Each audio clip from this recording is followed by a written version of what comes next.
Hello सभी दोस्तों को मेरा नमस्कार साथियों। एग्ज़ाम डेस्टिनेशन में आप सभी का हार्दिक स्वागत है। साथियों, अपने फिजिक्स पढ़ रहे थे और फिजिक्स के अंदर अपने 4 लेसन कंप्लीट कर लिए थे। प्रीवियस लेक्चर के अंदर ग्रेविटेशन का 3rd पार्ट कंप्लीट कर लिया था प्यारे बच्चों, और ग्रेविटेशन के अंदर अपने परीक्षा से संबंधित जितना भी कंटेंट आपके आ सकता है वो सारा का सारा अपने डिस्कस कर लिया है। आज अपने नेक्स्ट चैप्टर मतलब 5वां अध्याय प्रारंभ करने जा रहे हैं और इस अध्याय में अपने पढ़ेंगे कार्य, ऊर्जा और शक्ति। देखिए साथियों, पॉइंट ऑफ एग्जाम व्यू के अकॉर्डिंग इस चैप्टर से आए बार 1 या 2 प्रश्न आने की संभावना बनी रहती है, क्योंकि इसके अंदर 3 अपने मुख्यतः टॉपिक या 3 मुख्यतः बिंदुओं पर अपने चर्चा करते हैं। एक तो वर्क, फिजिक्स की लैंग्वेज में वर्क क्या होगा, एनर्जी ऊर्जा और पावर शक्ति। तो तीनों ही जो आपके फिजिकल क्वांटिटीज़ हैं, भौतिक राशियां हैं, इन तीनों ही फिजिकल क्वांटिटीज़ के बारे में अपने डिस्कशन करेंगे विस्तारित तौर पर। चलो तो अपने लेसन प्रारंभ करते हैं साथियों। 5 नंबर लेसन अपना प्रारंभ किया है, वर्क, एनर्जी एंड पावर, कार्य, ऊर्जा और शक्ति। देखिए साथियों, अपने नॉर्मल लैंग्वेज के अंदर कहते हैं कि कार्य को एक और शब्द से भी बोला जाता है काम। क्या सर वो वाला काम है? किस काम के बारे में बात की जा रही है? क्या सर वो वाला काम कि जो अपने डेली घर पर प्रतिदिन दैनिक जीवन में करते हैं, है ना? वो वाला काम जो अपना जीवन यापन करने के अंदर अपने प्रतिदिन प्रयोग में लाते हैं, क्या उसी कार्य की बात की जा रही है? ठीक है, कार्य तो वही है। ये तो मैंने आपको बताया था कि जो फिजिक्स टॉपिक है, जो भौतिक विज्ञान है, वो अपने मानव के दैनिक जीवन से कैसे ना कैसे संबंधित है। कार्य तो वही है, लेकिन इस कार्य को करने के लिए अपने भौतिकी की भाषा में कैसे रिप्रेजेंट करेंगे, इस कार्य के एप्लीकेशंस क्या हैं, अनुप्रयोग क्या हैं, अपने को ये सीखना है कि वास्तव में वर्क है क्या, व्हाट इज ए वर्क। चलो चर्चा करते हैं प्यारे साथियों। जैसे मान लीजिए एक बॉडी है या एक वस्तु है जिसका द्रव्यमान m है, m मास की बॉडी है। इस पर आपने फोर्स लगाया F। फोर्स लगाने का मतलब F आपने इस पर क्या लगाया प्यारे साथियों, बल लगाया। m द्रव्यमान की वस्तु पर आपने F बल लगाया, अर्थात आपने इस वस्तु को अपनी ओर खींचने का प्रयास किया, खिंचाव लगाया, बल लगाया। तो जैसे ही वस्तु पर बल लगाया, वस्तु क्या होगी, गतिमान। और वस्तु कहाँ आ गई, सपोज दैट ये वस्तु अपनी इस स्थिति से इस स्थिति तक पहुंच गई।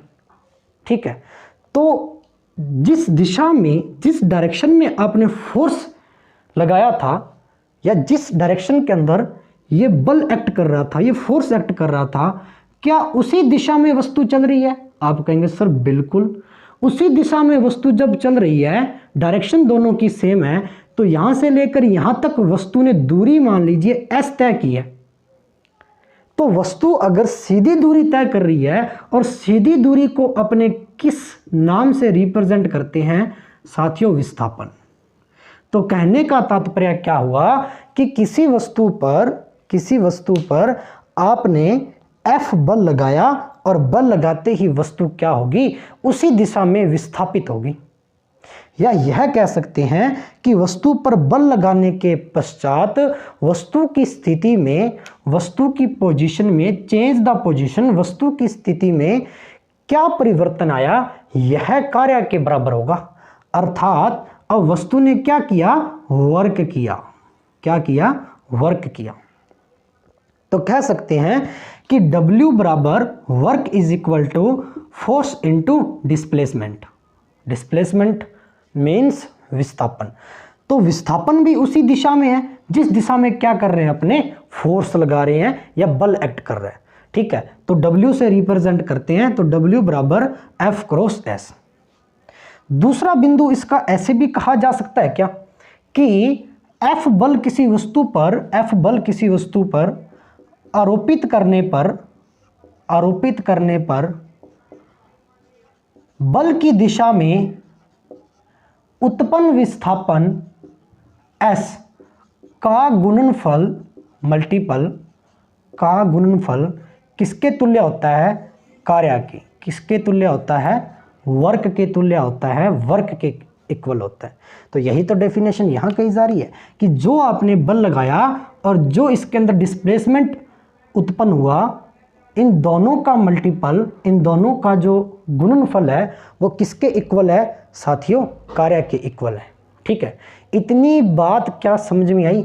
यह तो थी नॉर्मल लैंग्वेज के अंदर, या अपने कह सकते हैं फिजिक्स की लैंग्वेज के अंदर वर्क की डेफिनेशन और वर्क का साधारण रूप। तो अपने इतनी बात समझ ली कि कार्य क्या है, वर्क क्या है। तो वर्क के अंदर मूलतः दो भौतिक राशियों का प्रयोग किया गया। कौन कौन सी दो भौतिक राशियां उपयोगी हैं? तो आप कहेंगे सर पहली भौतिक राशि बल, कि कार्य करवाने के लिए अपने को बल की आवश्यकता है, और बल आप इस दिशा में लगाएं कि वस्तु उसी दिशा में क्या करे? मोशन करे या गति करे। तो जिधर बल लगाएंगे तो वस्तु भी क्या करेगी? उसी दिशा में मोशन करेगी। अर्थात बल और डिस्प्लेसमेंट क्या होगा? एक ही डायरेक्शन में होगा। और जब बल और डिस्प्लेसमेंट एक डायरेक्शन में होगा तो वस्तु की स्थिति भी क्या हो जाएगी? परिवर्तित हो जाएगी, चेंज हो जाएगी। तो इस कंडीशन में कहेंगे कि वस्तु के द्वारा किया गया कार्य क्या होगा? F cross S। क्या इतनी बात समझ में आई? सर बिल्कुल।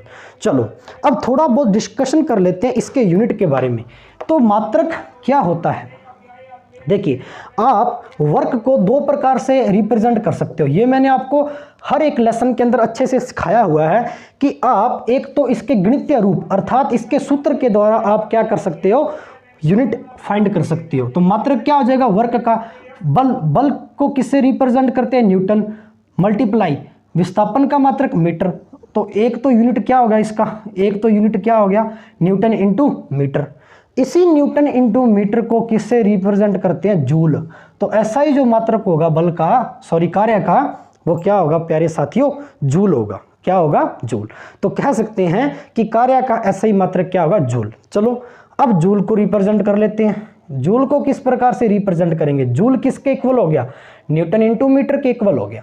ठीक है, तो कह सकते हैं कि किसी m द्रव्यमान की वस्तु पर, या यह कह सकते हैं कि किसी वस्तु पर यदि बल 1 न्यूटन लगाएं, यदि 1 न्यूटन का बल किसी वस्तु पर आरोपित किया जाए और वस्तु में विस्थापन 1 मीटर उत्पन्न हो, तो उस वस्तु द्वारा किया गया कार्य कितना होगा प्यारे साथियों? 1 जूल होगा या इकाई जूल होगा। तो ये 1 जूल की डेफिनेशन यहां से समझ में आई कि 1 यूनिट अगर दोनों तरफ ले रहे हैं तो जूल, कार्य भी क्या होगा? 1, क्योंकि रेशो दोनों का इक्वल है। देखो एक मैथमेटिक्स के अंदर एक छोटा सा कंटेंट पढ़ते हो 1:1, तो इसका मतलब क्या होगा प्यारे साथियों कि कहीं ना कहीं इन रेशो का जो डिफरेंस है, या ये कह सकते हैं कहीं ना कहीं रेशो जो है तुलनात्मक रूप से वो एक ही है। कहने का तात्पर्य है कि अगर मैं 4:4 कर दूं और इसको काटेंगे तो 1:1 में रिप्रेजेंट होगा। ठीक है, तो कहने का तात्पर्य यदि 1 मल्टीप्लाई 1 है तो उसका मल्टीप्लाई जब करेंगे तो 1 ही तो आएगा। तो कह सकते हैं 1 newton multiply 1 metre is equal to 1 joule. क्या मात्रक समझ में आया क्या? बिल्कुल। चलो अब थोड़ी सी बात अपने नेक्स्ट कर रहे हैं। देखिए यहां आपने पढ़ा बल गुना विस्थापन इज इक्वल टू वर्क। देखिए बल को न्यूटन से रिप्रेजेंट करते हैं और सीजीएस पद्धति के अंदर न्यूटन का मात्रक क्या होता है प्यारे साथियों? डाइन होता है। ये मैंने आपको अच्छे से बताया था। सीजीएस पद्धति के अंदर बल का मात्रक डाइन होता है। ये अच्छे से अपने बल और गति के नियम चैप्टर में अच्छे से पढ़ा था। चलो मल्टीप्लाई क्या है? मीटर, मतलब दूरी या विस्थापन। विस्थापन को मीटर से रिप्रेजेंट करते हैं, लेकिन सीजीएस पद्धति के अंदर मीटर को किससे रिप्रेजेंट करेंगे? सेंटीमीटर से। वर्क को अपने अर्ग से रिप्रेजेंट कर सकते हैं। अर्ग, एक नया मात्रक बता रहा हूं, अर्ग। मैं आपको अर्ग के बारे में बताने की कोशिश कर रहा हूं कि अर्ग एक ऐसा मात्रक होता है जो कितने जूल के बराबर होता है, या अर्ग के कितने जूल बराबर होते हैं, या 1 जूल के बराबर कितने अर्ग होते हैं। यहां से मैं आपको फाइंड करने की कोशिश कर रहा हूं और फाइंड कर रहे हैं अपने। देख लीजिए डाइन, बल का मात्रक डाइन। लेकिन डाइन का जो वैल्यू होता है वो 10 की घात -5 होता है। Force 1 newton is equal to 10⁻⁻5 newton, 5 dyne. ठीक है, कि एक जो न्यूटन फोर्स है वो कितने डाइन के बराबर होता है, 10 की घात -5 के। ठीक है, क्योंकि सीजीएस पद्धति के अंदर मल्टीप्लाई सेंटीमीटर। देख लीजिए प्यारे साथियों, 1 मीटर के अंदर आप कहते हैं सर 100 सेंटीमीटर होते हैं, तो 1 सेंटीमीटर के अंदर कितने होंगे, 1/100 मीटर। ठीक है, तो सेंटीमीटर है यहाँ। ठीक है, तो आपने इसको क्या लिख सकते हो, 10 की घात -2, तो ये तो अर्घ के इक्वल हो जाएगा। ठीक है, अब देख लीजिए 5 ऊपर और 2 ऊपर, टोटल कितना होगा, -7 इज इक्वल टू क्या हो जाएगा, अर्घ। ये क्या हो जाएगा, अर्घ। और ये जो पूरा जो अपने आया है ये बल गुना विस्थापन, ये बल गुना विस्थापन क्या होता है प्यारे साथियों, जूल होता है। तो ये आ गया अपने जूल। कह सकते हैं क्या कि एक अर्घ होते हैं वो कितने जूल के बराबर होते हैं, 10 की घात -7। तो 1 जूल कितने के बराबर हो जाएगा भाई, 1 जूल 10 की घात 7 अर्घ के बराबर हो जाएगा। Very important. ठीक है, बहुत बार प्रश्न आता है। ठीक है, आपने डायरेक्ट लर्न भी कर लिया कि एक जो जूल है वो 10 की घात 7 अर्घ के बराबर होता है, 1 जूल, अर्थात अर्घ से बड़ा मात्रक क्या है, जूल है। ठीक है, तो 1 जूल कितने अर्घ के बराबर हो गया, 10 की घात 7 के। आया कैसे, इस मैकेनिज्म के द्वारा आया, आपने अच्छे से समझ लिया होगा। ठीक है साथियों, चलो ये तो थे मात्रक। ठीक है, पूरा आपको इसका विश्लेषण करके बता दिया कि यूनिट जो होते हैं वर्क के वो किस प्रकार से रिप्रेजेंट होते हैं। अब अपने बात कर रहे हैं नेक्स्ट। जैसे मान लीजिए साथियों कोई m मॉस की बॉडी है, m द्रव्यमान की कोई बॉडी है जिसका द्रव्यमान m है। ठीक है, इस वस्तु पर बल लगाया जा रहा है इस दिशा में। जैसे मान लीजिए कि एक लकड़ी का टुकड़ा है, इस पर रस्सी बांध ली जाती है ऐसे, मतलब टुकड़ा नीचे पड़ा तो रस्सी तो इस प्रकार से ऐसे बांधेंगे तो यहां से खींचेंगे, उस प्रकार का प्रोसेस इसमें लागू हो रहा है। तो रस्सी को ऊपर बांध के अपने जब खींचेंगे तो बल इस दिशा में एक्ट करेगा। ठीक है ना, बल इस दिशा में कार्य करेगा। अब जब रस्सी को खींचा तो वस्तु तो चलेगी, और वस्तु जब चलेगी तो वो विस्थापन उत्पन्न करेगी, और विस्थापन उत्पन्न करेगी तो यहां तक पहुंचेगी। ठीक है, वस्तु ने एस विस्थापन तय किया, और एस विस्थापन जो तय किया वो इस डायरेक्शन में तय किया। किस डायरेक्शन में तय किया, इस डायरेक्शन में। एस जो विस्थापन तय किया प्यारे साथियों वो इस डायरेक्शन में तय किया। अब अपने से पूछ रहा है कि इस प्रकार की स्थिति के अंदर वस्तु द्वारा किया गया कार्य कितना होगा। ठीक है, what is the value of work this process.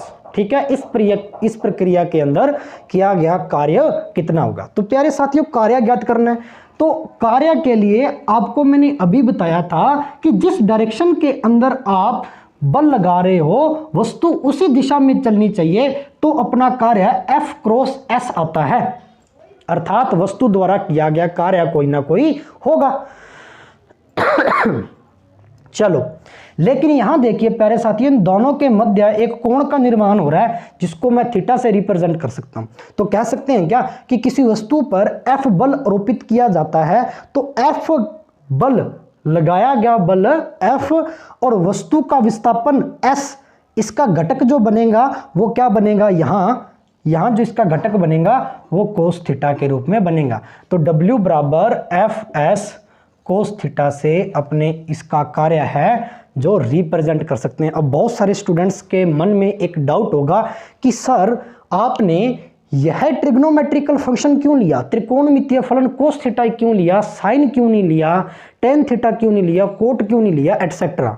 ठीक है, क्योंकि बाकी के भी तो बच गए ना, वो क्यों नहीं लिए, कोस थीटा क्यों लिया। देखिए प्यारे साथियों एक छोटा सा मैथमेटिक्स का एक छोटा सा रूल बता रहा हूं। यहाँ अगर आपने ट्रिग्नोमेट्री अच्छे से पढ़ा है 9th 10th के अंदर तो आप इन चीज़ों को अच्छे से समझ पाएंगे।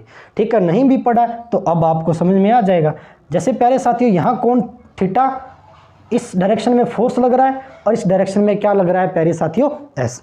ये तो पता होगा कि एक जो समकोण त्रिभुज होता है, एक राइट एंगल ट्राइंगल जो होता है वो 90 डिग्री का पूरा अपने मेजरमेंट क्लियर करता है। कहने का तात्पर्य है कि अगर एक कोण 90 डिग्री का होगा, अर्थात इस डायरेक्शन में होगा, इस डायरेक्शन के अंदर यदि एक कोण बनेगा, अब ये एक रेखा तो ऊपर की ओर है और एक रेखा नीचे की ओर है, अब इस रेखा को यहाँ मिला दिया जाए तो ये 90 डिग्री का कोण बन गया ना बीच में। तो यहाँ इस रेखा को यहाँ अगर मिला दी जाए, अगर लंब डाल दिया जाए तो अब यहाँ जो कोण बनेगा वो 90 डिग्री का बनेगा और इसे क्या कहते हैं, समकोण त्रिभुज कहते हैं, राइट एंगल ट्राइंगल कहते हैं। चलो इतनी बात क्लियर होगी। अब देख लीजिए कर्ण की वैल्यू अपने पास F है क्योंकि इधर बल कार्य कर रहा है, आधार की वैल्यू अपने पास S है, हाइपोटेनियस कितना है F, बेस कितना है S, वैल्यू किसकी नहीं है, परपेंडिकुलर की, मीन्स लंब की वैल्यू नहीं है क्योंकि 3 ही तो साइड होती है इसके अंदर। ठीक है, 3 side are covered is equal to right angle triangle. ठीक, आपने एक डेफिनेशन पढ़ी होगी कि 3 भुजाओं के द्वारा घिरी हुई आकृति जिसमें एक कोण समकोण हो, समकोण त्रिभुज कहलाता है। तो यहां तक अपने बात समझ में आई और आपने एक छोटी सी प्रोसेस यहां भी पढ़ी होगी इस प्रकार से। ये त्रिकोणमितीय अनुपात होते हैं।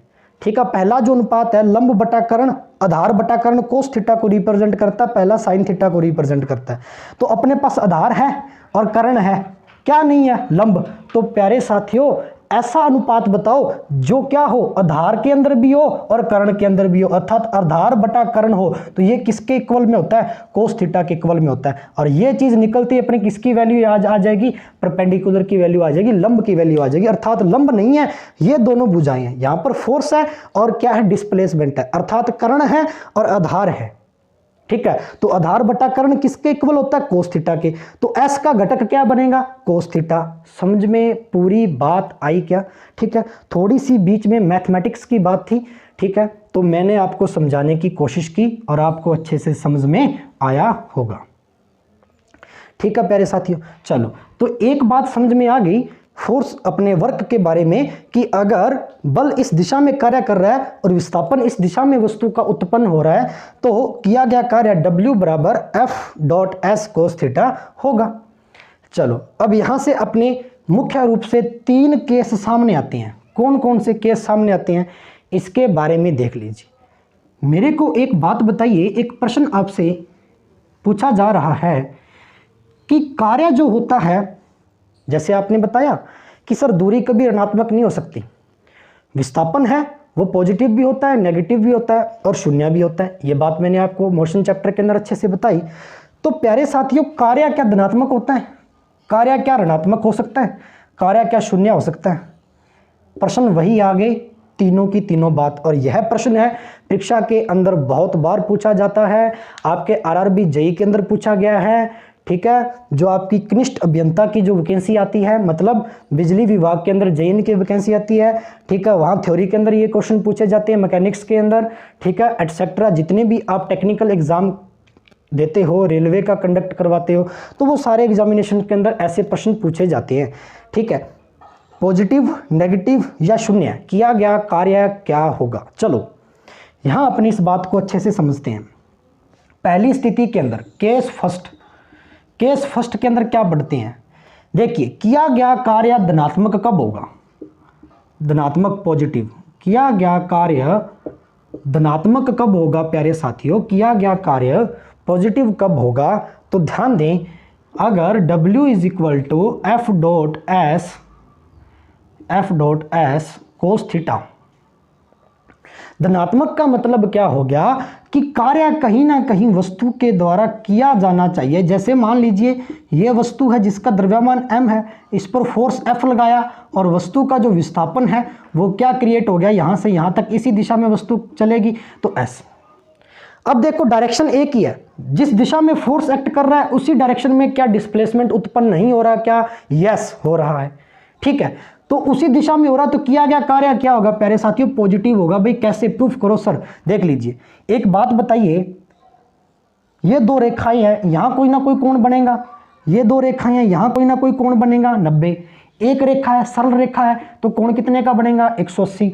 तो ये छोटी छोटी बातें आपने अच्छे से सीखी हुई हैं तो मेरे को एक बात बताओ कि एक रेखा यहाँ है, इसके ऊपर एक रेखा और आ जाए तो अब कोण कितने का बनेगा? आप कहेंगे सर 0 डिग्री का। अर्थात कि यहाँ तो कोण 90 का बन रहा है और यह रेखा एक ही दिशा में आ जाए।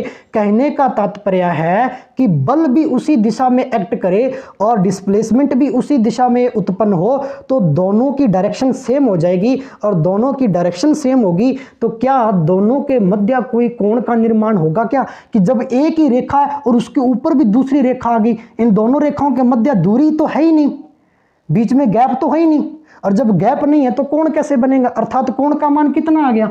थीटा का मान यहां पर कितना हो गया? Sir 0 degree. मेरी बात क्या समझ में आ रही है क्या? कि जब थीटा 0 डिग्री हो जाएगा तो वैल्यू यहां से फाइंड कर लें, W is equal to F S cos 0। Cos 0 degree की वैल्यू कितनी होती है प्यारे साथियों? 1। तो यहां पर W is equal to F dot S, क्योंकि 1 बचेगा, 1 का मल्टीप्लाई किसी नंबर से करेंगे तो वही नंबर अपने पास आ जाएगा। तो किया गया कार्य क्या होगा प्यारे साथियों? पॉजिटिव, अर्थात वस्तु कोई ना कोई कार्य करेगी। क्या इतनी बात समझ में आई?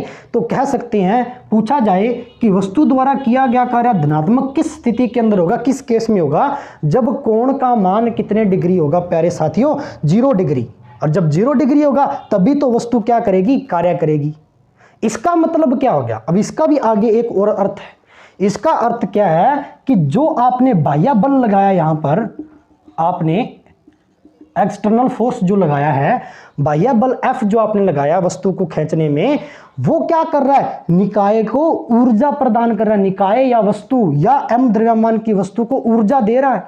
कार्य धनात्मक कब होगा? जब ये बल ऊर्जा देगा।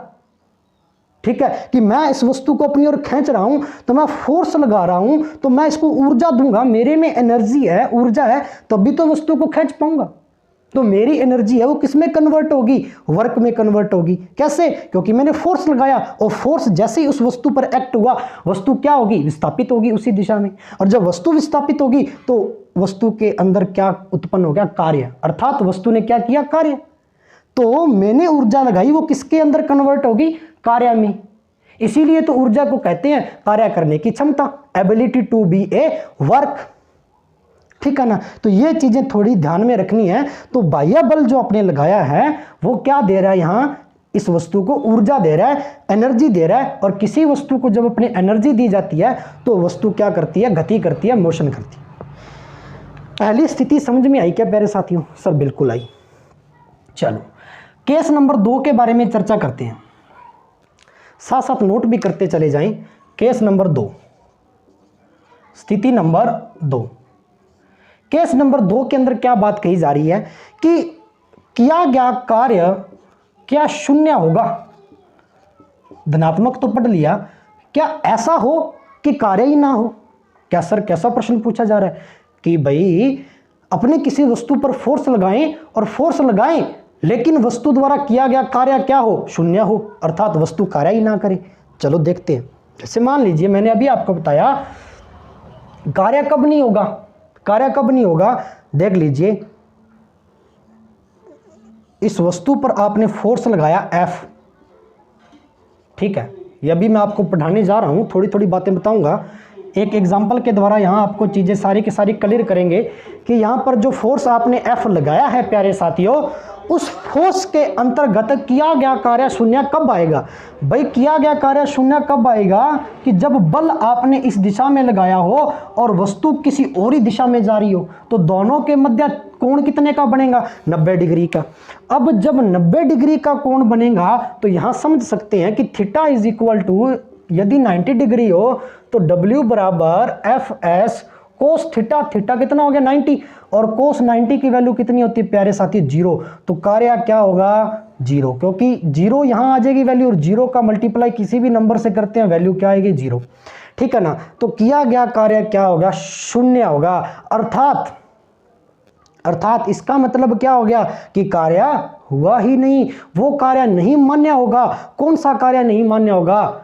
जो जिस दिशा में आपने वस्तु को फोर्स दिया और वो वस्तु उसी दिशा में विस्थापित न हो। जब उस दिशा में ही विस्थापित नहीं होगी, किसी और डायरेक्शन को पकड़ेगी वस्तु, तो कहीं ना कहीं कोण 90 डिग्री का बन रहा होगा और 90 डिग्री बनते ही कार्य क्या हो जाएगा, शून्य। इस गणितीय रूप के द्वारा आपको यह बात भी समझ में आई होगी।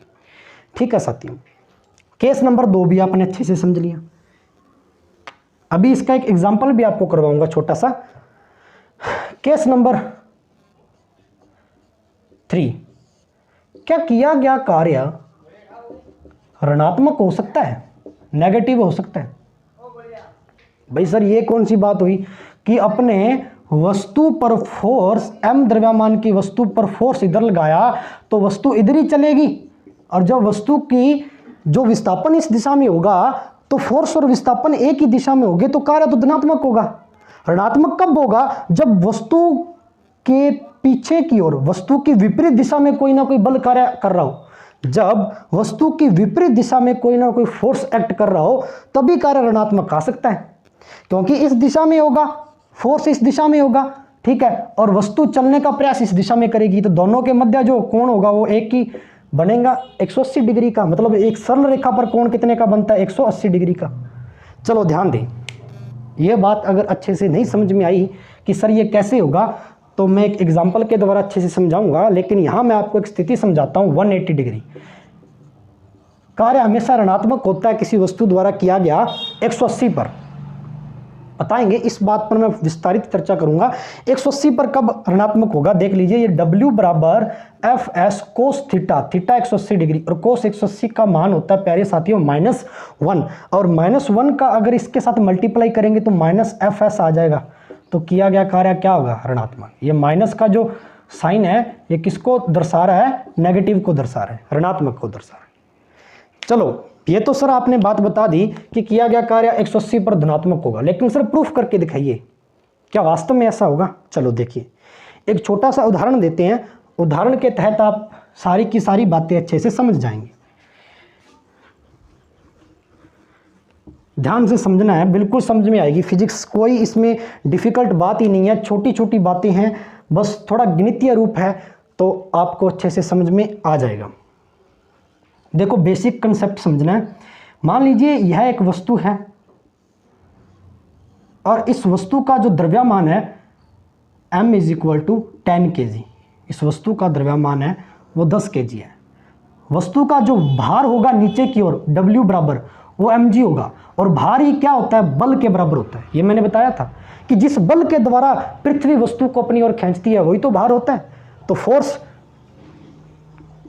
द्रव्यमान कितना है, 10 है। जी का मान मान लीजिए, मैंने बताया था ना, कहीं कहीं जी का मान 10 भी दिया तो 9.8 होता है, अप्रोक्सीमेट कितना हो जाएगा 10। तो जी का मान मैंने कितना ले लिया यहाँ पर 10, तो बल कितना आ गया यहाँ पर 10 न्यूटन का आ गया। नीचे की ओर जो बल कार्य कर रहा है, इस वस्तु के नीचे की ओर जो बल कार्य कर रहा है, अर्थात वस्तु का जो वेट है नीचे की ओर पृथ्वी पर, वो कितना है 10 न्यूटन, 10 न्यूटन का है। अब क्या किया, इस वस्तु पर आपने इस दिशा में बल लगाया, और यह जो बल लगाया, खींचने के लिए जो बल लगाया, वो मान लीजिए 800 न्यूटन का लगाया। जब आपने 800 न्यूटन का बल लगाया तो वस्तु विस्थापित हुई उसी दिशा में, अर्थात वस्तु अब कहाँ आ गई, यहाँ आ गई, वस्तु यहाँ आ गई, और यहाँ से लेकर यहाँ तक वस्तु के मध्य दूरी कितनी है, 2 मीटर। सपोज दैट, मान लीजिए 2 मीटर, अर्थात विस्थापन कितना है, 2 मीटर है। अब एक बात बताएं, मान लीजिए ये कोई खुरदरी जगह है, रफ तल है, रफ तल है, तल चाहे कैसा भी हो, थोड़ा बहुत खुरदरा तो रहता ही रहता है, अपने फ्रिक्शन टॉपिक पढ़ा था, घर्षण। और जब यह वस्तु इस तल पर चलने का प्रयास करेगी, गति करने का प्रयास करेगी, तो इन तल के मध्य एक बल एक्ट करेगा जो वस्तु को चलने नहीं देगा, और यह बल किस दिशा में कार्य करेगा, वस्तु की विपरीत दिशा में, Fr, फ्रिक्शन फोर्स, घर्षण बल।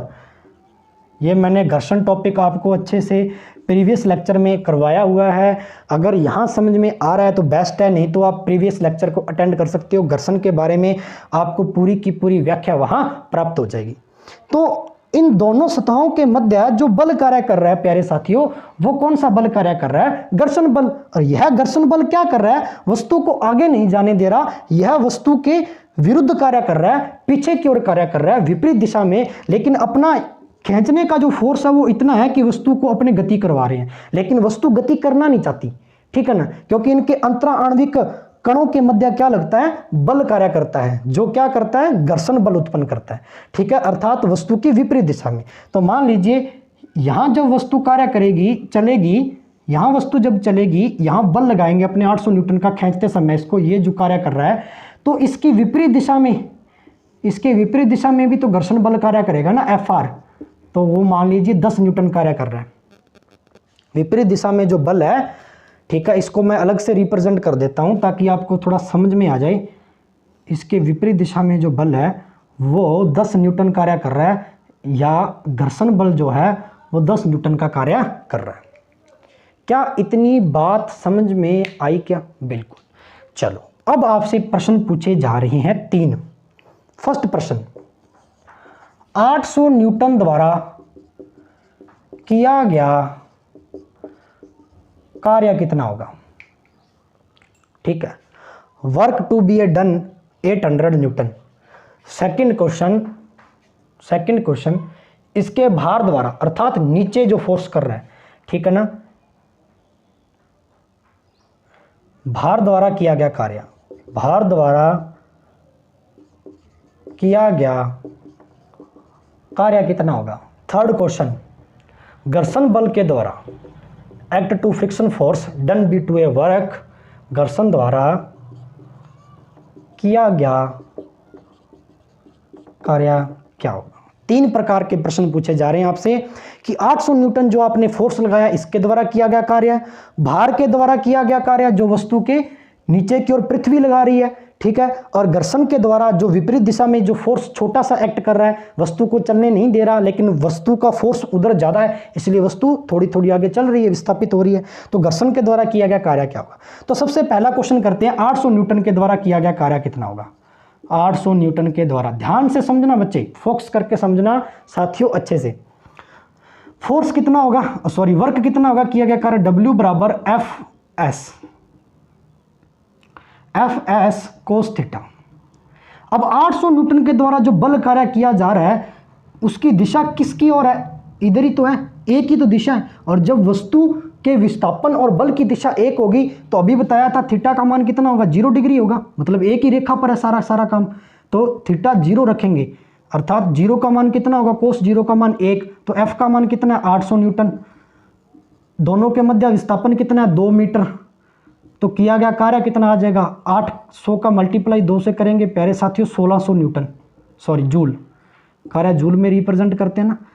तो वर्क जो आ जाएगा पहले क्वेश्चन का वो कितना आ जाएगा? 1600 न्यूटन। पहला क्वेश्चन डन हुआ, अर्थात 0 डिग्री पर जो किया गया कार्य है वो क्या आ रहा है? धनात्मक। यहां से सिद्ध होगी बात, पहला केस कंप्लीट। नंबर 2, दूसरा केस क्या कहता है कि भार के द्वारा किया गया कार्य क्या होगा? तो W बराबर एफ एस कोस थीटा। अब वस्तु का जो वेट है प्यारे साथियों, तो वह भार जो होगा वो कहीं ना कहीं बल के बराबर होगा, मतलब फोर्स के इक्वल होगा, क्योंकि पृथ्वी इस पर क्या कर रही है? फोर्स एक्ट कर रही है, तभी तो ये वस्तु क्या नीचे अपने तल पर खड़ी हुई है ग्रेविटेशन फोर्स के कारण, ठीक है। तो यहां जो बल होगा वो कितना होगा? भार के बराबर। तो अभी निकाला है 10 न्यूटन, तो ये होगा 10 न्यूटन। विस्थापन 2 मीटर का है अपने पास। कोस थीटा, थीटा का मान कितना होगा प्यारे साथियों? देख लीजिए, वस्तु का भार नीचे की ओर कार्य कर रहा है, विस्थापन इधर कार्य कर रहा है, तो दोनों के मध्य कोण कितने का बन रहा है भाई?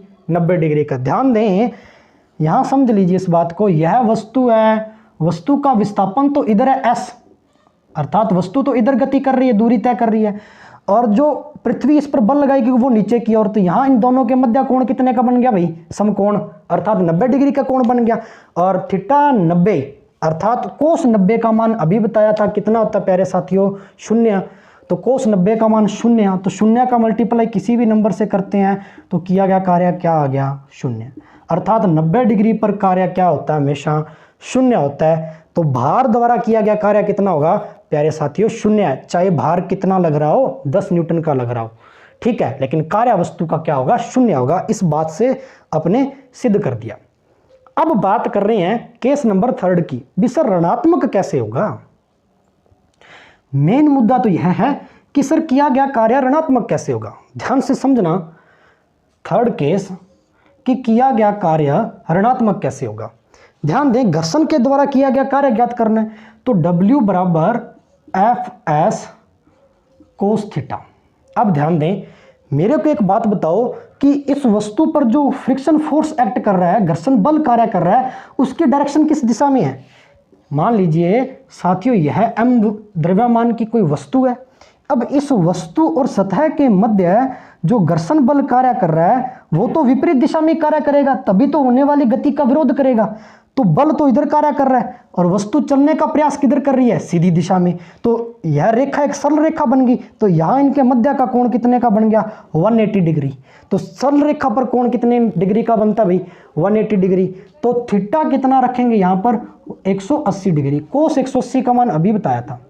फोर्स तो वही है, फ्रिक्शन फोर्स 10 न्यूटन का लग रहा है, दूरी कितनी है, 2 है, ठीक है। कोस 180 -1, तो 10 दूनी 20, तो माइनस का 20 जूल कार्य करेगी वस्तु पर कार्य कितना होगा, माइनस का 20 जूल। तो कार्य किया गया क्या होगा प्यारे साथियों, ऋणात्मक हो गया। ऋणात्मक किया गया कार्य हो गया, कितने पर हुआ भाई, यह बात सिद्ध हो गई, कितने पर हुआ, 180 डिग्री पर। तो कह सकते हैं 180 डिग्री पर किया गया कार्य हमेशा क्या होगा, ऋणात्मक होगा। यह एक छोटे से उदाहरण के द्वारा यह बात अपने प्रूफ होगी। क्या इतनी बात अच्छे से समझ में आई जो आपको समझाने का प्रयास किया गया। ओके साथियों, तो कार्य के बारे में अपने पूरी बात समझ में आ गई, अर्थात अपना जो कार्य वाला पोर्शन है वो हो गया कंप्लीट। कल पढ़ेंगे एनर्जी के बारे में, ऊर्जा के बारे में, कि एनर्जी क्या है, एनर्जी के एप्लीकेशंस क्या हैं, एनर्जी का लॉ क्या है, ये सारी की सारी बातें कल पढ़ेंगे। टाइप ऑफ एनर्जी क्या है, मतलब ऊर्जा के प्रकार कितने हैं, ये कल अपने आने वाले लेक्चर के अंदर बातें करेंगे। ओके साथियों, तो अगर आपको अच्छे से समझ में आया हो, वीडियो अच्छी लगी हो तो लाइक करना है, शेयर तो आप बहुत ही कम कर रहे हैं। जितने भी हम प्रयास कर रहे हैं आपके लिए कंटिन्यू सिलेबस प्रारंभ करने का, हाँ वो बात है कि काफ़ी दिनों का गैप होने के बाद में आप तक वीडियो पहुंचती है, ठीक है ना। तो जैसे भी थोड़ा थोड़ा समय मिलता है, प्रयासरत हैं, तो आपके पास मैटर पहुंच रहा है। इसी मैटर को साइंस के लिए आप अच्छे से तैयार कर जाए ना, फिजिक्स को, और फिजिक्स जैसे खत्म होगी केमिस्ट्री स्टार्ट करेंगे, जितना भी सिलेबस करा पाऊंगा एग्जामिनेशन रेलवे के एग्जाम तक, इसी अगर मैटर को अच्छे से तैयार कर गए तो रेलवे के अंदर जो फिजिक्स से आने वाला क्वेश्चन है वो एक भी गलत नहीं होगा, चाहे ग्रुप डी में बैठ जाना, NTPC और JEE के अंदर बैठ जाना, ठीक है ना। तो प्रयास तो यही है, तो ज़्यादा से ज़्यादा शेयर करें और चैनल को सब्सक्राइब करना ना भूलें प्यारे साथियों। ओके, तो आज के लिए इतना ही। जय हिंद, जय भारत।